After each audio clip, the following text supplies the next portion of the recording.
Assalamualaikum warahmatullahi wabarakatuh.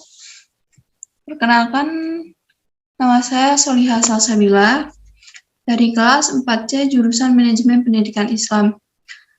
Mata kuliah Manajemen Kelas, dosen pengampu Ibu Titin Kusayang MPD. Baiklah, di sini saya akan menjelaskan materi tentang manajemen kelas, yaitu disiplin kelas, membina hubungan sekolah dan masyarakat, mengajar yang efektif, dan sumber pelanggaran disiplin dan tata tertib. Yang pertama yaitu disiplin kelas. Pengertian dari disiplin kelas adalah keadaan tertib dalam suatu kelas yang di dalamnya tergabung guru dan siswa taat kepada tata tertib yang telah ditetapkan. Kelas adalah suasana tertib dan teratur, akan tetapi penuh dengan dinamika dalam melaksanakan program belajar. Itu merupakan pengertian dari disiplin kelas. Selanjutnya, pentingnya pembinaan disiplin kelas. Pembiasaan disiplin pada diri anak penting karena dengan berdisiplin dapat memantapkan peran sosial anak. RUA 2003 mengemukakan bahwa rahasia keberhasilan adalah disiplin. Orang yang terlatih disiplin akan lebih besar kemungkinannya meraih keberhasilan ketimbang orang yang tidak disiplin. Tujuan dari disiplin anak adalah membentuk perilaku anak yang sesuai dengan peran yang ditentukan lingkungan atau kelompok sosialnya. Untuk itu, dalam penanaman disiplin ini perlu peran orang tua di dalam rumah maupun guru di sekolah. Kemudian, selanjutnya adalah teknik pembinaan dan penerapan disiplin kelas. Ada 3 macam teknik sudah dikenal dalam pembinaan disiplin, yaitu teknik otoriter, permisif, dan demokratis. Teknik ini dibedakan berdasarkan bagaimana aturan diterapkan pada anak. Kemudian, penerapan hukuman dan pemberian hadiah.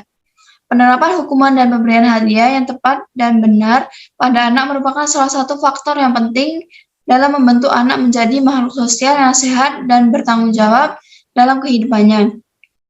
Untuk itu, pemberian hadiah dan penerapan hukuman haruslah pula memperhatikan aspek perkembangan anak. Selanjutnya adalah upaya memelihara disiplin kelas.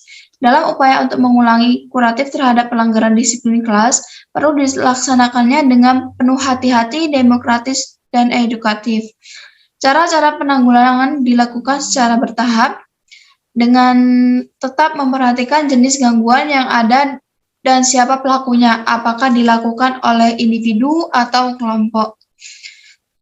Tahap-tahap pemeliharaan disiplin kelas. Adapun tahap-tahap pemeliharaan disiplin seperti berikut. Yang pertama adalah tahap pencegahan, yang kedua tahapan pemeliharaan, yang ketiga tahapan campur tangan. Selanjutnya, mengajar yang efektif. Mengajar yang efektif. Pengertian mengajar yang efektif. Mengajar adalah membimbing siswa agar mengalami proses belajar. Dalam belajar, siswa menghendaki hasil belajar yang efektif bagi dirinya. Untuk memenuhi tuntutan tersebut, guru harus membantu dengan cara mengajar yang efektif. Selanjutnya, cara mengajar yang efektif. Cara mengajar dengan efektif, yang pertama adalah belajar secara aktif, baik mental maupun fisik. Yang kedua, guru harus menggunakan banyak metode pada waktu mengajar. Yang ketiga, metode motivasi. Yang keempat, guru perlu mempertimbangkan pada perbedaan individual. Yang kelima, guru akan mengajar dengan efektif bila selalu membuat perencanaan dahulu sebelum mengajar. Keenam, pengaruh guru yang sugestif perlu diberikan pula pada anak. 7. Guru harus memiliki keberanian menghadapi murid-muridnya berkenaan dengan permasalahan yang timbul pada saat proses belajar mengajar berlangsung. 8. Guru harus mampu menciptakan suasana yang demokratis di sekolah. 9. Pada penyajian bahan pelajaran pada anak, guru harus memberikan persoalan yang dapat merangsang anak untuk berpikir dan munculnya reaksinya. 10. Semua pelajaran yang diberikan anak perlu diintegrasikan sehingga anak memiliki pengetahuan yang terintegrasi, tidak terpisah-pisah pada sistem pengajaran lama yang memberikan pelajaran terpisah atau satu sama lainnya. 11. Pelajaran di sekolah perlu dihubungkan dengan kehidupan nyata di masyarakat. 12. Dalam interaksi belajar mengajar, guru harus banyak memberi kebebasan pada anak untuk dapat menyelidiki sendiri, belajar sendiri, mencari pemecahan masalah sendiri, dan sebagainya. 13. Pengajaran remedial yang diadakan bagi siswa yang mengalami kesulitan belajar. Selanjutnya adalah Husema. Husema ini merupakan hubungan sekolah dan masyarakat. Pengertian hubungan sekolah dan masyarakat.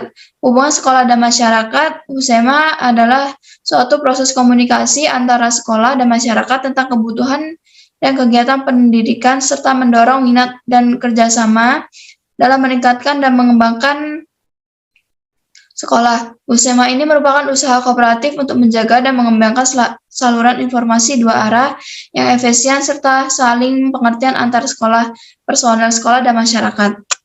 Kemudian yang keempat adalah sumber pelanggaran disiplin dan tata tertib. Sumber pelanggaran disiplin yang pertama adalah guru. Contohnya, guru memakai pakaian kusut dan tidak rapi. Kedua, guru datang terlambat dan terkunci di luar pagar. 3. Seorang guru jika guru salah, maka siswa tidak bisa menegurnya. Kemudian adalah yang kedua, siswa. Contohnya, siswa yang melanggar aturan di dalam kelas maupun di lingkungan sekolah. Yang ketiga, lingkungan. Yang pertama berasal dari lingkungan keluarga, maksudnya yaitu banyak data bahwa siswa mempunyai kebiasaan buruk karena contoh dari kehidupan sehari-hari siswa di dalam rumahnya. Kedua, lingkungan sekolah, dan yang ketiga adalah lingkungan masyarakat. Baiklah, itulah materi tentang manajemen kelas, tentang disiplin kelas, hubungan sekolah dan masyarakat, sumber pelanggaran disiplin kelas, dan mengajar yang efektif dari saya. Saya akhiri. Wassalamualaikum warahmatullahi wabarakatuh.